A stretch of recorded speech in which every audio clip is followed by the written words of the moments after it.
So weak starting day రోజు మాత్రం మార్కెట్లు అయితే కొంచెం నెగిటివ్లోనే క్లోజ్ అయినాయి. కాకపోతే ఈరోజు చూసుకుంటే అన్ని ఇండెక్స్లు కూడా ఆల్ టైమ్ హిట్ అయితే బ్రేక్ అవ్వడం జరిగింది. ముఖ్యంగా గ్లోబల్ క్యూస్ అయితే అనుకూలించడం స్టార్టింగ్లో మార్కెట్ మార్నింగ్ అయితే గ్యాప్ అప్తో స్టార్ట్ అవ్వడం జరిగింది. తర్వాత చూసుకుంటే సెల్లింగ్ ప్రెజర్ అయితే మార్కెట్లో చూడడం మనం అబ్జర్వ్ చేయొచ్చు. సో సెల్లింగ్ ప్రెజర్ రాగానే ఓవరాల్గా మార్కెట్ అయితే మళ్ళీ నెగిటివ్ సైడ్ అయితే వెళ్ళడం జరిగింది. క్లోజింగ్ మాత్రం నెగిటివ్లోనే వెళ్ళడం జరిగింది. ముఖ్యంగా నిఫ్టీ చూసుకుంటే 26,170 దగ్గర క్లోజ్ అయింది. 27 పాయింట్లు నష్టాల్లో ముగిసింది. అండ్ సెన్సెక్స్ చూసుకుంటే 85,641 దగ్గర క్లోజ్ అయిపోయింది. 64 పాయింట్లు మైనస్లో ఉంది. బ్యాంక్ నిఫ్టీ చూసుకుంటే 71 పాయింట్లు మైనస్లో క్లోజ్ అయింది. 59,681 దగ్గర క్లోజ్ అయింది. Compare to dollar rupee value వచ్చేసి 89.51 దగ్గర ప్రజెంట్ ట్రేడ్ అవుతుంది. గోల్డ్ చూసుకున్న మంచి మూమెంట్లో ఉంది. అయితే సెక్టార్ వైజ్ చూసుకుంటే ఆటో సెక్టార్ అయితే ఈరోజు మంచి మూమెంట్లో కనిపించింది. ముఖ్యంగా టీవీఎస్ అండ్ హీరో మోటార్ కార్ప్లో అయితే మంచి మూమెంటం అయితే మార్కెట్ని బాగా అంటే అప్పు తీసుకొచ్చాయని చెప్పాలి. సో ఓవరాల్గా ప్రజెంట్ అయితే మార్కెట్ అంటే ఆల్ టైమ్ హైలు అన్నీ గోల్డ్ కానీ సెన్సెక్స్ కానీ అన్ని ఇండెక్సెస్ పిఎస్యు ఇండెక్సెస్ కానీ అన్నీ కూడా ఆల్ టైమ్ హైలో ఉన్నాయి. ప్రజెంట్ ఇన్వెస్టర్లు ఏం చేయాలి? మనతో మాట్లాడడానికి స్టాక్ మార్కెట్ అనలిస్ట్ శ్రీరామచంద్రమూర్తి గారు ఉన్నారు. Sir good evening. Good evening అండి. సార్ చూశారు మొత్తం మీద అన్ని ఇండెక్స్లు కూడా maximum all time high life time హైలో ఉన్నాయి. ఇలాంటి టైంలో ఫ్రెష్ ఎంట్రీ తీసుకోవచ్చా, లేకపోతే ఆల్రెడీ ఎంట్రీ ఉన్న వాళ్ళు ఏం చేయాలి? ఓవరాల్గా మొత్తం మీద ఈరోజు నిఫ్టీ గురించి చెప్పండి. ప్రజెంట్ నిఫ్టీ లెవెల్స్ ఏ విధంగా ఉంటాయి? రెసిస్టెంట్ ఏంటి, సపోర్ట్ ఏంటి? నిఫ్టీ అయితే first all time high break అయింది. ఇంత టఫ్ సిచ్యుయేషన్ లో నిఫ్టీ బ్రేక్అవుట్ అనేది it shows clearly original break out అంటాం. అంటే మన ట్రంప్ గారు ఆంక్షలు ఇంకా ఎత్తివేయలేదు, అయినా కానీ మన నిఫ్టీ స్ట్రాంగ్ వచ్చింది. అన్ని సెక్టర్స్ రాణించాయి. ముఖ్యంగా ఆటోమొబైల్, బ్యాంకింగ్ బాగా వచ్చాయి. సో ఇప్పుడు నిఫ్టీ వచ్చి 26,175 ఆల్ టైమ్ హై. మొన్న 350 దాకా వచ్చి ఇప్పుడు 175 దగ్గర క్లోజ్ అయింది. So 27 points. బేసిక్ ఏంటంటే రేపు ఎక్స్పైరీ ఉంటుంది కాబట్టి Nifty weekly expiry gap down open అయినా మళ్ళీ రివర్సల్ ఛాన్స్ ఉంది. 26,100 మేజర్ సపోర్ట్, తర్వాత 26,000 అయితే ఇంకా మేజర్ సపోర్ట్. అక్కడ సస్టైన్ కి రీటెస్టింగ్ కి మళ్ళీ ఒకసారి అక్కడికి వెళ్ళే ఛాన్స్ ఉంది. అక్కడి నుంచి మళ్ళీ పుల్ బ్యాక్ అయ్యి మళ్ళీ 26,500 సైడ్ వెళ్ళే అవకాశం ఉంది. ట్రెండ్ అయితే ఓవరాల్ గా పాజిటివ్ గానే కనపడుతుంది. ఈవెన్ మీరు అన్నట్టు సిల్వర్, గోల్డ్ కూడా చాలా హైలో ఉన్నాయి. అది సిల్వర్ ఏంటంటే బాగా జూమ్ రావడానికి మేజర్ రీజన్స్ అక్కడ ప్రొడక్షన్ స్కేర్సిటీ అనేది తగ్గింది. ప్రొడక్షన్ లెవెల్స్ తగ్గాయి. దాంతో ఒకసారిగా లాస్ట్ 2 days నుంచి కూడా బాగా జూమ్ అన్నాయి. లండన్ మెటల్ ఎక్స్చేంజ్ లో ఈ యొక్క సిల్వర్ యొక్క నిల్వలు బాగా తగ్గినాయి. దానివల్లే బాగా రైజ్ అయింది. సో ఇదైతే ఇంకా కంటిన్యూ అవుతుందా అంటే 180 బ్రేక్ అయితే 185 దాకా కూడా ఛాన్స్ ఉంది. గోల్డ్ కూడా సిల్వర్ తో పాటు ర్యాలీలో పార్టిసిపేట్ చేస్తుంది. సో ఈవెన్ సిల్వర్ కానీ అలాగే బ్యాంక్ నిఫ్టీ తీసుకున్న బ్యాంక్ నిఫ్టీ కూడా మంచి ర్యాలీ వచ్చింది. 60,000 అయితే ఇది వచ్చింది బాగా. 60,200, 300 దాకా మొన్న వెళ్ళింది. సో ఇప్పుడు ఏంటంటే 59,700 ఇప్పుడు ప్రెసెంట్ ఉంది స్పాట్ రేటు.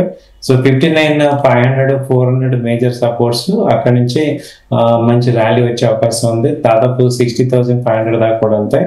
బ్యాంకింగ్ లో మేజర్ గా ఏంటంటే బ్యాంక్ నిఫ్టీలో హెచ్డిఎఫ్సి బ్యాంకు, ఎస్బీఐ బాగా లీడ్ అవుతున్నాయి. అలాగే ఐసిఐసిఐ బ్యాంక్ కూడా పెరిగింది, యాక్సిస్ బ్యాంకు, కోటక్ బ్యాంకు. 5 బ్యాంకులు మంచి స్ట్రాంగ్ గానే ఉన్నాయి. ఇప్పుడు డేటా చూస్తే వాళ్ళన్నీ స్ట్రాంగ్ గానే ఉన్నాయి కాబట్టి మళ్ళీ రీబౌన్స్ అయ్యే అవకాశాలు బాగా ఉంటాయి. సో ఇంకా మనం సెన్సెక్స్ కూడా మాట్లాడితే సెన్సెక్స్ 85,640 ఉంది. ఇది కూడా మేజర్ గా 85,000, 84,500 మేజర్ సపోర్ట్స్.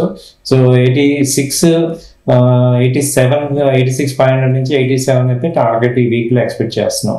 సో 3 కూడా బాగా మంచి స్ట్రాంగ్ గా ఉన్నాయి సార్. సార్ ఇంతకుముందు మనం చెప్పుకున్నట్టు అన్ని ఆల్ టైమ్ హైలో ఉన్నాయి. ఫ్రెష్ ఎంట్రీ ఏ విధంగా చూస్తాను? ఫ్రెష్ ఎంట్రీ తీసుకోవచ్చా ఇప్పుడు మనం? ఫ్రెష్ ఎంట్రీ అయితే ఇన్వెస్టర్స్ కి అయితే కష్టము. ఇన్వెస్టర్స్ అయితే ఫ్రెష్ ఎంట్రీ వెయిట్ చేయాలి. ట్రేడర్ అయితే తీసుకోవచ్చు. బట్ ఇన్వెస్టర్ కూడా విత్ స్టాప్ లాస్ పెడతానన్నా తీసుకోవాలి. లేదు బాగా డౌన్ సైడ్ ఉన్న సెక్టర్స్ లోకి ఎంటర్ అవ్వండి. జస్ట్ లైక్ ఐటీ సెక్టర్స్ ఇప్పుడు పుంజుకోవాల్సిన అవసరం ఉంది. సో ఐటీ సెక్టర్స్ లో కొంత డౌన్ సైడ్ ఉంది కాబట్టి దానిలో తీసుకోవచ్చు. అలాగే ఎఫ్ఎంసీజీ సెక్టర్ లో డౌన్ ఉంది కాబట్టి దానిలో ఇన్వెస్ట్ చేయొచ్చు.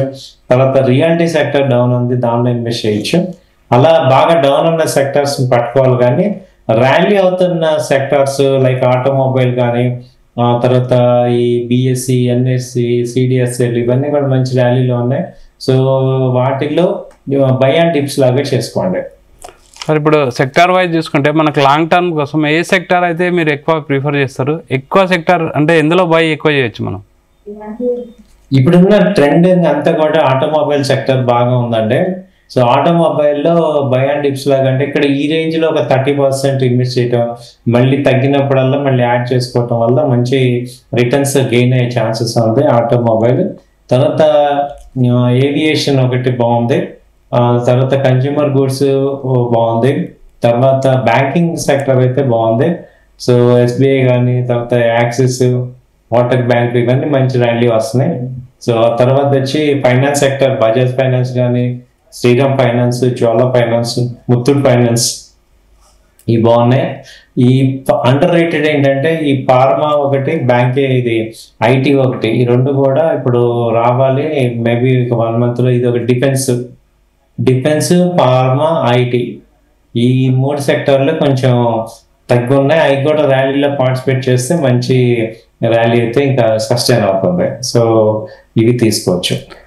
సార్ ఇంకోటి ముఖ్యంగా చూసుకుంటే మీడియం లాస్ట్ ఇయర్ అంటే ఇది డిసెంబర్కి వచ్చాము, 1 monthలో క్లోజ్ అయిపోతుంది ఇయర్. లాస్ట్ ఇయర్ చూసుకుంటే నిఫ్టీ మొత్తం కొంచెం వాలిటాలిటీ కనిపించింది. ఆల్ టైమ్ హై రికార్డ్ అయినా వాలిటాలిటీ బాగా కనిపించింది, కొంచెం ఓవరాల్గా గ్రోత్ అయితే వచ్చింది. కానీ మిడ్ అండ్ స్మాల్ క్యాప్లో చూస్తే మాత్రం మనకు గ్రోత్ కనిపించలేదు సార్. అంటే next year 2026 mid and small cap సంబంధించి ఎలా ఉంటుండొచ్చు మెయిన్గా? అంటే ఇన్వెస్ట్మెంట్ చేయొచ్చా? ఎక్సలెంట్ అండి. ఇప్పుడు ఫస్ట్ ర్యాలీ ఎప్పుడు లార్జ్ క్యాప్ తో స్టార్ట్ అవుతుంది, ఆ తర్వాత end mid cap, small cap తో. కాబట్టి ఇప్పుడు లార్జ్ క్యాప్ లో స్టాక్స్ అన్ని కూడా బాగా పెరుగుతున్నాయి. కాబట్టి ఇప్పుడు నెక్స్ట్ మిడ్ క్యాప్ వస్తుంది. సో మిడ్ క్యాప్ స్టాక్స్ కూడా మంచి ర్యాలీ అనేది నెక్స్ట్ ఇయర్ నమోదు చేసే అవకాశం ఉంది. మేజర్ గా ఇప్పుడు ఈ లార్జ్ క్యాప్ కంపెనీల్లో సెక్టర్లో యాన్సిలరీసే ఎక్కువ తీసుకోవచ్చు.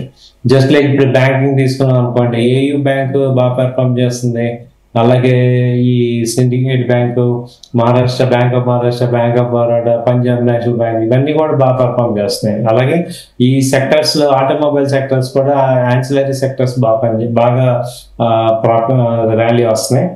ఇలా నెక్స్ట్ ఏంటంటే automobile, banking, at the same time pharma, ఈ తర్వాత ఈ డిఫెన్స్ సెక్టర్ వీటిని చూసుకొని మిడ్ క్యాప్ కూడా బాగా ర్యాలీ అవుతాయండి.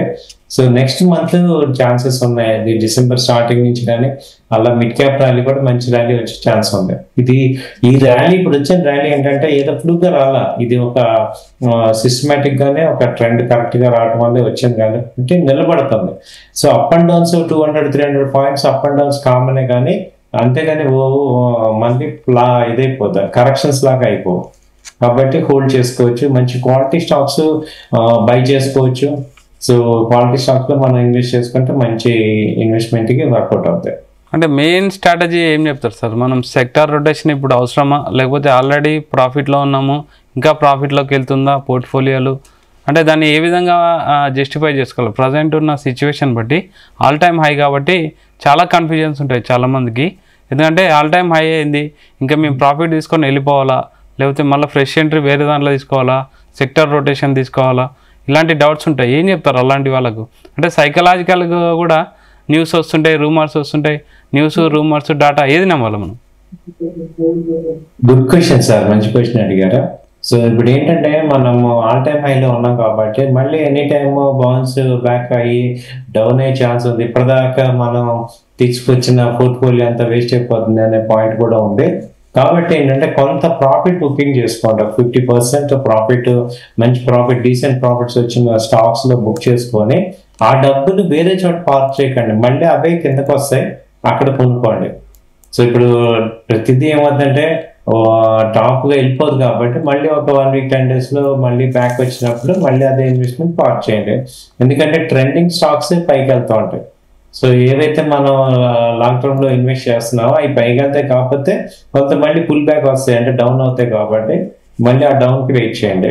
సో 50% అయితే బుక్ చేసుకోవచ్చు. రెండోది ఏంటంటే బాగా డౌన్ అయ్యి ఫాల్ అయ్యి రివర్స్ అవుతున్న స్టాక్స్ ని ఐడెంటిఫై చేయండి, వాటిల్లో కొంత ఇన్వెస్ట్మెంట్స్ వేసుకోండి. సో రొటేషన్ కూడా కొంత ఇంపార్టెంట్. అలా అని ఊరికే బ్లైండ్గా అలాగే ఉంటాను, ఏం చేయకుండా యాక్షన్ చేయకుండా పెరిగినప్పుడు చూసుకుందాం అంటే కొంచెం కష్టం. ఒక్కోసారి ఏమవుతుందంటే ఇక్కడ నుంచి కరెక్షన్ కూడా ఛాన్సెస్ ఉంటాయి. సో ఫైనల్గా రేపు మార్కెట్ ఎలా ఉండదు సార్? రేపు మార్కెట్ అయితే ఓపెనింగ్ కనుక డౌన్ అయిందంటే వి షేప్ లో వస్తుంది సార్. డౌన్ అయి మళ్ళీ పైకి వెళ్ళిపోతాయి. సో ట్రెండ్ రేపు ఈవినింగ్ కల్లా మళ్ళీ పాజిటివ్ గానే ఉంటుంది. గ్యాప్ డౌన్ వచ్చే ఛాన్సెస్ ఉంది, అక్కడి నుంచి ట్రెండ్ పాజిటివ్ గా వెళ్తుంది. Thank you very much sir. Thank you sir, thank you. So ఇది ఇవాల్టి market updates. Keep watching Zee Telugu news.